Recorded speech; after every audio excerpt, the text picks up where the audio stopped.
Hey, everybody, welcome to another episode of Rooted Podcast. We are going to talk about turkeys. We're going to talk about hunting. We're going to talk about shooting some brand new shotguns. We're going to talk about all the things that we kind of revolve around that and turkey hunting. We are so close. I know a lot of states they're up and at them right now. Florida, I think Alabama's in full swing, Mississippi.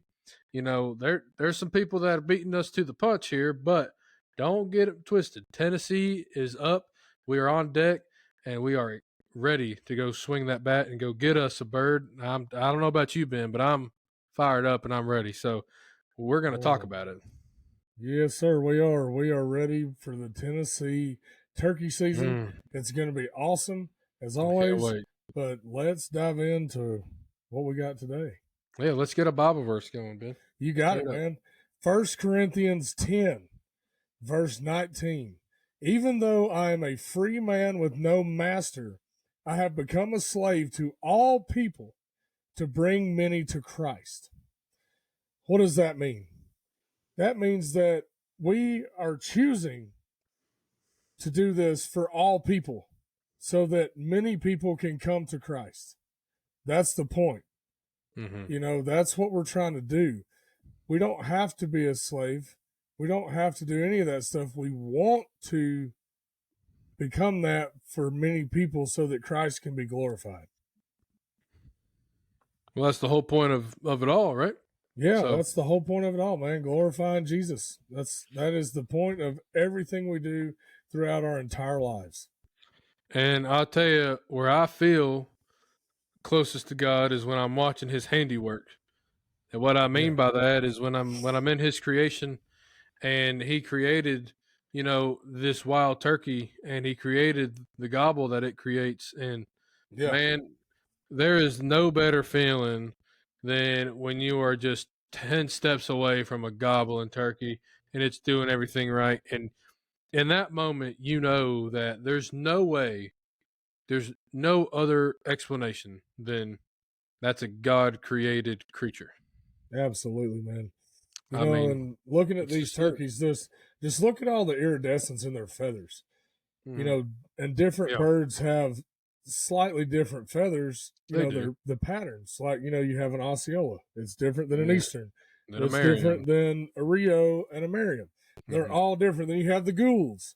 And the ocellated. And the ocellated is totally different from all of them. Especially as far as the head looks. I mean, it's just those things are unbelievable. But they're cool.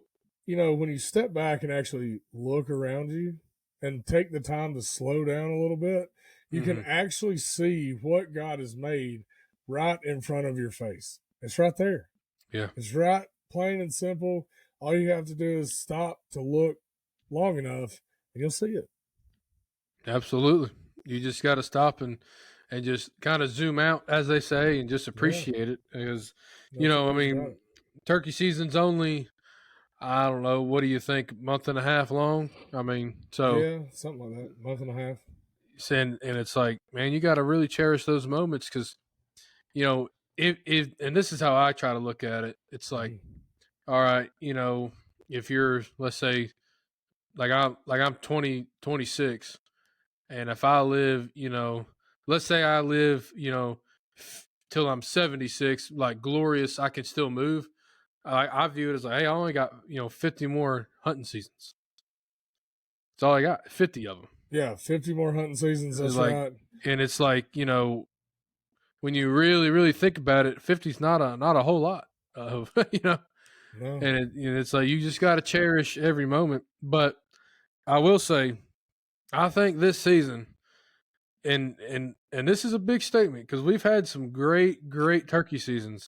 I really think this season is going to be the best season we've ever had. Man, I have to agree with that because there's so many cool factors that's going into this turkey season. Absolutely. New sponsors, new firearms, new everything. It's just going to be super cool to get everything going and put it in. And plus all the work that we have done at the ranch to get these birds, the habitat sustainable to where they can thrive. And then what you're doing on your farms to keep these things ready to roll. Yeah, no, absolutely. The Chufa fields are doing great as always. And then I've got this new farm that's just absolutely crushing it. I'm just thankful the birds are just there. It's just a good spot. But with that said, I've done a few things to make them want to be there. Dude, something as simple as just taking a rake and turning up the dirt. Yeah, just a little bit. You don't have to get a tiller in there, and you don't have to. Is what I'm trying to say. And yeah, if you just take you a little rake, turn up that top of that soil, just a little. Those turkeys find that intriguing because it's freshly turned dirt, and they're picking through it and they're liking it. Something as simple as that is one of the many things that you can do to make yourself more successful. Yeah, no, absolutely, man. I agree with you 100%. And that's one thing, that you've done very well is making sure that the habitat is proper and you don't put a lot of pressure on those birds too.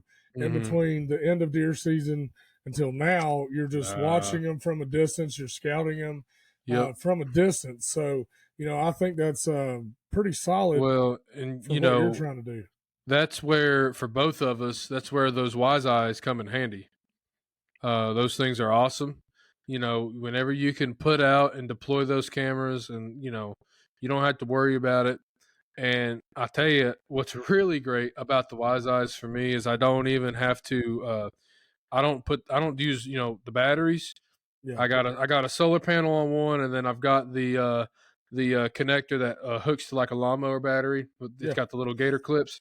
Mm-hmm. Those things have been absolutely just game changers because, I've had other cell cams in the past, and the principle is the same as far as like, yeah, you don't have to go in there, yada yada. But when I was always having to change batteries, and now I don't have to do that, that makes my life way easier. And just like you're saying, I don't put all the pressure on those birds. But my spots are doing great, but I think the Sinking Creek Ranch is where the real shining star is. You were just telling me a story about how you were there, and then next thing you know, you got a turkey strutting, you got gobbles going everywhere. It sounds like it's getting right over there. Yeah, man, it is getting right over there. So I had the boys from Huntwise down to do a little filming, of tips and tactics and, just some informational stuff that we were trying to get out there on the Field Guide Plus and different things like that. But man, we went out one morning just to do some early morning photos and stuff. Oh man, there were gobbles every single direction you could even think about looking. They were everywhere, all the way around you, 360 degrees, everywhere. And, that's just a testament to the work that's been put in there over the last 4 years to increase the habitat for those turkeys on that property. And, one thing that we really strive to do too is I leave the grass tall until the poults can run. And then I go in and bush hog. And, because what you're doing is if you're running through there and bush hogging, you're going to kill a bunch of poults if they can't run yet very well because they can't outrun a tractor just yet. So, yeah, at a certain age, exactly. Yeah, when they're young, when they're real small. But talking about Huntwise, I want to express some things real quick. That app, man, is probably one of the absolute best tools I've ever used for navigating a turkey hunt before it even starts. I go out and I scout and I drop my pins on turkey tracks, roost trees, different things like that. But one of the very cool features is the LiDAR.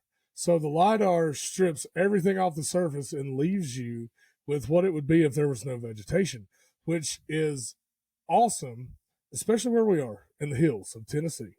We can see how those ridges come in and meet with no trees. I mean, sure, you can look at topo lines and all that. Yeah, that's great. But this LiDAR feature, man, it takes it to the next level when you're trying to truly strategize how to get in and out of those different hunt areas without busting birds off the roost and, trying to get closer to them if they already have flown down from that roost.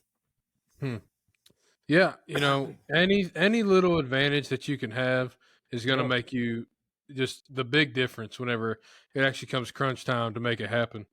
I'm the same way, and any little thing that I can do, and I'm a big proponent of dropping the pins. That's been a game changer in the hunting world for us. So it's a big help, especially in scouting, just like you're saying. So I really think that this is going to just do nothing but enhance it. And this is just my point of what I was saying earlier. Of this is going to be the best turkey season we've ever had. Yeah. Well, speaking of that, John, we got something cool the other day that I got to tell everybody about. Okay. This season, we are rocking a brand new shotgun from Weatherby. It's called the Sorex. It's their 20 gauge version. I took it out, mixed with the Federal Heavyweight TSS the other day, and patterned that thing. Oh my gosh. It was unbelievable how accurate that firearm was at 20 yards. And then at 40 yards, the pattern was so nice at 40 yards. I would be willing to take a 60-yard shot without question. Now, one thing I have to mention here too is that I was using the Carlson's heavyweight TSS choke that is specifically made for that shell. And man, it was unbelievable, the quality of not only the shotgun, but the combo of the choke and that TSS from Federal Premium. Man, it was awesome. I cannot wait for you to shoot the shotgun. It's going to be awesome.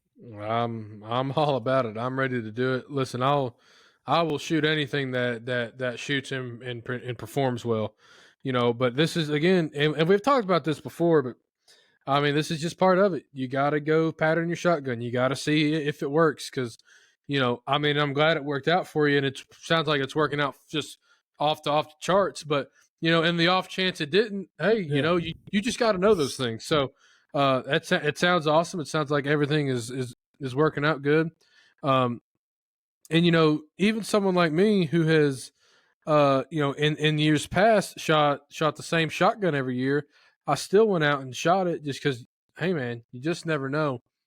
Speaking of that, so I've told the story about my wife's Uncle Jeff, old Jeffrey. I've told the story. Jeffrey, my favorite person. The unfortunate swing and a miss, and it happens. We've all been there. We're not dogging him for that. What we dogged him for was not patterning the shotgun, even though I told him to, and he told me, "No, it's okay." All right, hey, you're a grown man. I'm not going to make you do anything, but I'm just letting you know. So this year, though, I told him, I said, "Look, I'm not taking you hunting until you pattern the shotgun. I ain't doing it." Yes. Yep. I ain't doing it. Gotta pattern that shotgun. If you don't do it, I'm taking other people first. I'm just not doing it. So, that's kind of where we're at there. But man, it is coming together. It's looking like it's going to be great. Dude, I love it. I got my first picture of the season of a strutting Tom. I've gotten pictures of Toms, for a month and a half now, but he finally had it was like him and about 6-7 hens. And dude, he strutted from 7 a.m. to 10 a.m. I was 7 to 10? And 7 to 3 hours. I could, dude, if the camera didn't pick it up, I would have never have believed it. I was like, holy crap, dude. You are just, I mean, he just stayed because, I got the camera to where it gets a pretty good area. And, the camera was picking up the hens close, and he was like, I would get him way back, like 80 yards back. And then he'd be up at the camera and he'd be left and right and all over the place. And I was like, holy smokes, dude, you are just getting it. And the blind's like 20 yards away. And I'm like, all right, yep, sweet. You're done. That's awesome, man. We've been running the Wise Eyes too at the ranch. And, one of the things that I've started doing, you're using the Gator clip and the car battery. I have tried their new solar panel. Oh, buddy, is that thing awesome? Yeah, I've got one. Not the new one. I didn't realize I had a new one. Dude, that new one is thin. It's ultralight, and it works phenomenally. And man, the thing of it is the picture quality of these new cameras. Even the older versions were fantastic, but yeah, I have to say this. The cell service down at the ranch is awful. It's complete crap. You get zero cell service whatsoever. Well, the DC2 version from Wi-Fi gets 2 bars of cell service in the valley where nothing else works. That gets service. It's just like, good grief, man, that is fantastic. Oh, that's awesome. It's a game changer. Yeah, it is. That's what those cameras do, is they just completely change the game. Yeah. They're awesome. I would highly recommend them. So absolutely. I have a big group of Jakes this year. A huge group of Jakes. I mean, like 25 of them in one area. And really? I'm kind of afraid that those Jakes are going to push the Longbeards out. I don't know. I hope not, but we'll see what happens. The other morning I was out walking around, just looking with binoculars and stuff and scouting it out. And there was a big old rascal blown up in the Field of Dreams. I mean, he was Yep. I thought, oh, buddy, you just wait 2 weeks. We're coming for you. Yeah, you just keep on keeping on. 2 weeks, and we will be there. Yeah, we'll man. Be there. I'm so ready, dude. Yep. I love it. Gosh dang. Yeah, dude. I cannot wait. I mean, just cannot wait. Yeah, me neither. Yeah, I mean, so basically when I'm 2 weeks out from a turkey season, what I like to do is just kind of moderate the cameras. I'm like this weekend, I'm going to go out to the farms. I'm just going to walk around. I'm going to, and I know they're in there, so I'm not going to walk really all too far, but I'm just going to kind of look for some tracks, look for some other feeding, really where the camera isn't. I'm going to try and see, are they coming from, off of this ridge, off of that ridge, and then that'll give me a better idea of where they, roost. And then what that will do is get me a better idea of how to start my morning. So, because, if I'm like walking in this way and I'm not paying attention that they're roosting over there when I should be walking in the other way, I don't want to ruin my hunt because I didn't do my homework. So, that's kind of all I'm doing now is like, I've identified that there's birds. I know that the turkeys are in there. Now I just want to kind of broaden my search a little bit, try to find some other scratchings and maybe some prints and stuff, and then when I get about a week before season, to like a few days before, and like I know I'm fixing to hunt on Saturday morning, that's when I'll go and I'll listen for gobbles, and I'll really pinpoint like, okay, there's one here, whatever, and then I just know. And then if I can, in a perfect world scenario, Friday evening, I'll definitely try to set some eyes on one, or at least try to hear one, and then be like, okay, I know there's one right here. Like worst case scenario, I know there's one, and maybe you get a couple more. But that's kind of what I like to do whenever I'm this far out. Is just go in there, try and see if I can, find some more scratchings or prints or anything that's not being seen by the camera, and then that kind of just gives me a better idea of how to start my morning. And then I like to listen, and then it's time to load up them 3 shells and rip it. Yeah, it'll be time to rip it here soon, and I cannot wait, my friend, to let that TSS run down that barrel and whack an old turkey on the noggin. But more importantly, we were talking about sign here. You left off one thing that's kind of important, John. I always do. Wherever you find the dookie, the turkey dookie, that's where they spend a lot of time. And I'm not trying to be gross. I'm not trying to be any of that. It's just facts. Wherever you can find that, you will find the turkeys at some point during the day because that's where they're feeding. That's where they're hanging out the most throughout the daylight hours. And typically speaking, a turkey feeds right at fly down, up, on up in the morning a little bit, and then they feed a lot in the afternoon on their way back to their roost. Now, am I saying they don't ever feed in the middle of the day? No, I'm not saying that at all because they can. They're birds. They do whatever they want to. But, what I've seen. Primarily, they feed first thing in the morning and in the evening before they fly back up to roost. Mm-hmm. And, if you can find those centrally located areas where they're feeding the most, whether it's in a food plot or, the crazy thing is when you start looking at the acorn ridges and stuff like that, they don't really start hitting the acorns until the fall. I mean, you don't need to think that they're in there eating acorns right now because they're not. Now, when I say that, they will be in the hardwoods. They will scratch in the hardwoods looking for grubs or any kind of insect that is just emerging or any kind of grasses that are just freshly emerging. One of the things that turkeys like, aside from the chufa, is also clover. Turkeys absolutely love a clover patch. Love it. Yes, they do.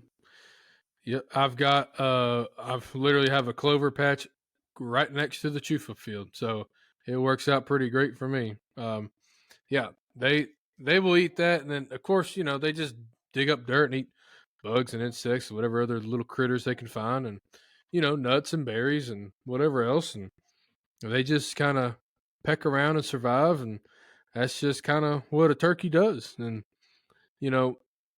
once you can figure out kind of where they're feeding, it does help. Now, of course, I try not to just deer hunt them. In other words, I try not to just sit over a chufa field and just deer hunt them like that and kind of ambush them. Even though, I mean, I do it and it's a good way to turkey hunt. But of course, my favorite way is to run and gun and get in there, hear a gobble, and just go after them and play that chess game. That's always a fun time. I mean, that's what it's all about. Whenever you can beat him at his own game in the woods, it's super fun. Yeah, no, man, I couldn't agree more. You know me, I will walk the soles off a pair of boots trying to chase a turkey. I do not like being still and hunting turkeys. I don't like doing it. I like to run and gun all the time and, move and shake. I like to be like Ricky Bobby, shake and bake, baby. Yeah. Hey, look, I hear you, man. I love it. It's the most fun for me. But I will say this, buddy, if I know that there's turkeys right there, I'm not above sitting over a chufa field. I ain't above it. I will gladly shoot a longbeard in one of them things. So, it don't bother me at all. I definitely, don't care how you hunt turkeys as long as it's legal and you're having fun. Hey, that's all I care about. Go and enjoy it. It's man, if you want to use decoys and you want to fan them, hey, do it. I don't freaking care. Just have fun, man. Yeah, have fun. I'll tell you what, I used to use decoys, and then I started kind of getting away from it, and now, man, I really don't use them. I have plenty of decoys, and I'm not saying I don't have them in the truck because you just never know when you feel like they could be useful. I mean, you look at Texas and our Texas hunt; they were very, very effective. Yeah, they were. But I've had other hunts where they don't really like them. And they're like, I don't really know how I feel about this. Now, I will say what I'm more and more finding out, especially in today's world, these decoys look phenomenal. Now look, I think if you buy the $10 roll up foam thing from Walmart, okay, it don't look good. But if you are going to spend the money and get some good decoys, it's not really that the bird's decoy shy, I'll say. It's more so that they've gotten their butt whooped at some point. Yep. And listen, and you may even be like, hey, it's just a Jake decoy. Dude, Jakes will gang up and beat the crap out of a longbeard. Dude, I sit there and physically watched a whole gaggle of jakes, like 9 of them, go up and beat the fire out of these 2 longbeards. They'll start do it, chasing them around. They started doing that fighting purr. Oh, yeah. And and they were just going crazy, and they ended up chasing those longbeards out of the field. Yeah, dude, they're freaking rascals, man. They're little jerks, dude. They're little jerks. But hey, they're little jerks in numbers. But when you get one-on-one, they change their tone really quick. Oh, of course they do. Because they're like, oh, well, I can't beat this guy anymore. You know, he's bigger. He's got spurs. I have nubs. You know, there's nothing I can really do here. And this longbeard's about to whip my butt. Yeah. And I'll tell you, it's funny. I'm actually sitting here staring at that funky chicken decoy, little slender Jake. I tell you, one of the things I learned, that was one of my first decoys. I mean, I had a hen and a Jake and a strutter, but that was one of them. And I've learned, for me, what works is just take the beard out of the decoy. Yeah. Not saying that's the foolproof way, but I have had that work. And I'll tell you what I do try to stay away from is full fan decoys. Yeah. And I'm not talking about like the ones people kind of hide behind and shimmy around. That has a purpose, but and so do strutter decoys. But every time I've used one, I don't know, maybe I just suck at it. But every time I use one, the bird just did not care, and I'm starting to think that I just never had a boss bird come in there. So I just try to kind of not use them. I will say if I do, I usually just use a hen or two. Yeah. And I've also, for me, it's weird. Like, I feel like if I put them a little past me, not too far past me, but like, 20, 30 yards past me. Yeah. And then if they don't like it, they're kind of more in front of you, not way more out, but the decoys are in front of you. So there's also something to consider there as far as your placement. But it's all just kind of whatever works and whatever the situation calls for. You're exactly right on that, man. And one thing that I've learned now, granted, I have killed a lot of turkeys with the foam decoys, a lot of them. Yeah, I'm not saying they don't work, but I've had better success with the better looking decoys. Of course, yeah, that's how it works. And one of the tricks that I always use when I'm using decoys is I take the hen, put her first, and I put the Jake behind her to make it appear as though that Jake is bulldogging that hen right up on her, trying to get her, and that Tom's going to see that, or excuse me, we're not from the north, Longbeard is going to see that and be like, whoa, old son, we're not playing this game. Like, this is my territory. So I'm coming to fight you. It does happen. And then, turns out I'm just the one waiting in the bushes for that. Yeah, exactly. Kapow. Yeah, no doubt. 20 gauge TSS screaming. Now, I will say, when a decoy hunt works and that bird beats the fire out of your decoy, it is something else to watch. I'll admit it. It's awesome. I'm not mad at it. Because, dude, there's this one time I was hunting this piece of public, and I had that funky chicken and a hen, and, dude, I struck up these 2 birds, and they came, from like 250 yards, just booking it. And I was like, holy crap, this is freaking awesome. So that does happen, but it just depends on the birds you got and their, kind of demeanor and what they're into that day or not. And, it all depends. Because here's the thing about turkey hunting. There are no absolutes in turkey hunting.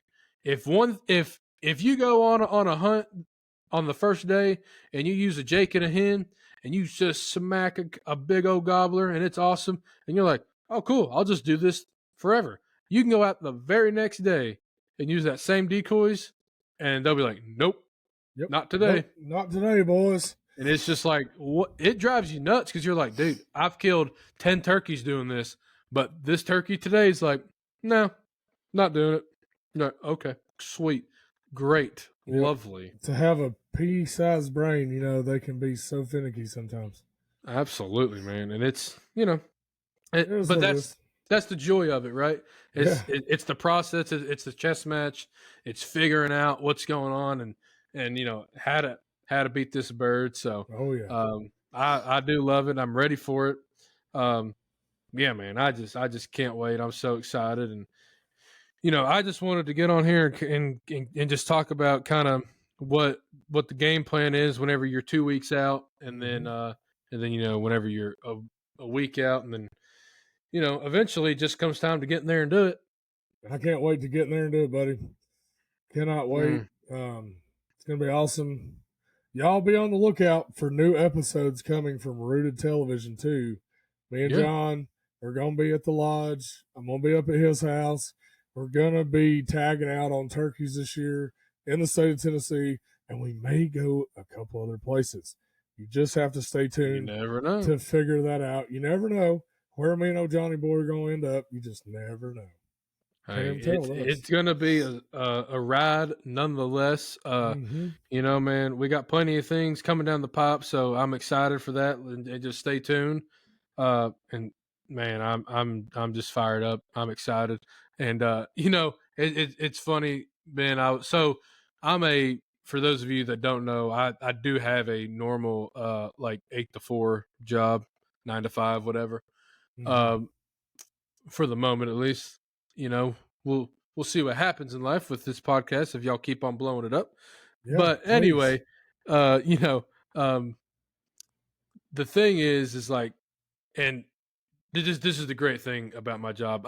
I love my job. I love the people. I was talking to my boss, who's also a hunter, and I was like, hey man, you say, you know, April 12th to May, you know, whatever it is.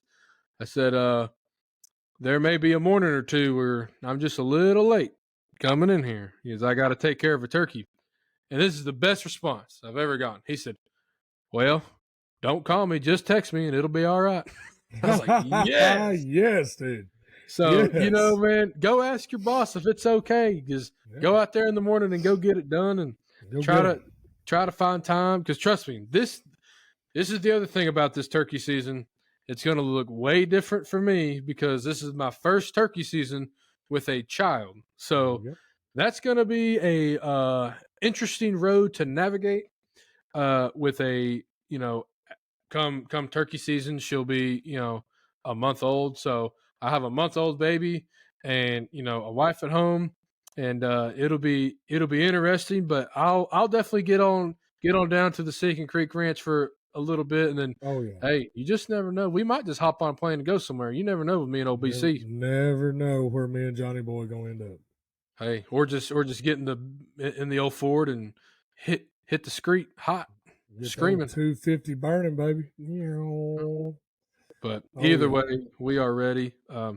Ben, do you have anything in kind of particular that we haven't talked about that you do whenever, you know, we're 2 weeks out, other than just, you know, cameras and, you know, finding scat and scratches and, you know, anything like, obviously, you know, we're dropping pins and doing all that. I mean, any other little pieces of nugget information? No, sir, not at all. No, I think we covered it pretty well. I think we did too. Just get out there and listen and find them and locate them, drop your pins and kill them. There you go. Download download the HuntWise app. That will definitely increase your chances there. So you download that HuntWise app today, start dropping your pins, and start killing your turkeys. Simple as that. Absolutely. And with that, the redneck is out. See y'all.